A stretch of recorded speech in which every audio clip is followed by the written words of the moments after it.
સરદાર સ્મારક હોસ્પિટલ બારડોલીમાં હવે આયુષ્માન ભારત પ્રધાનમંત્રી જન આરોગ્ય યોજનાનો પ્રારંભ થતા વિસ્તારના હજારો પરિવારોને ગુણવત્તાસભર અને કેશલેસ સારવારની સુવિધા મળશે.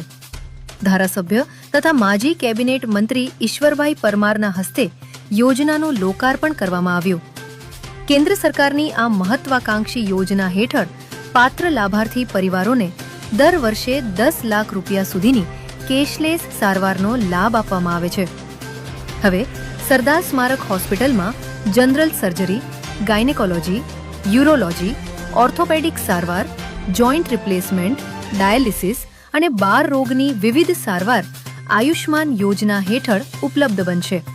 આ યોજના માત્ર સારવાર જ નહીં પરંતુ ગરીબ અને મધ્યમ વર્ગીય પરિવારોને ગંભીર બીમારીઓ દરમિયાન થતા આર્થિક બોજમાંથી પણ મોટી રાહત આપશે. આરોગ્ય સેવાઓને વધુ સુલભ, સસ્તી અને અસરકારક બનાવવાના હેતુથી શરૂ કરાયેલ આ પહેલ સમગ્ર બારડોલી અને આસપાસના વિસ્તાર માટે આશીર્વાદરૂપ સાબિત થશે. સ્વસ્થ સમાજ તરફનું વધુ એક મજબૂત પગલું. હવે ગુણવત્તાસભર સારવાર, તે પણ કેશલેસ સુવિધા સાથે.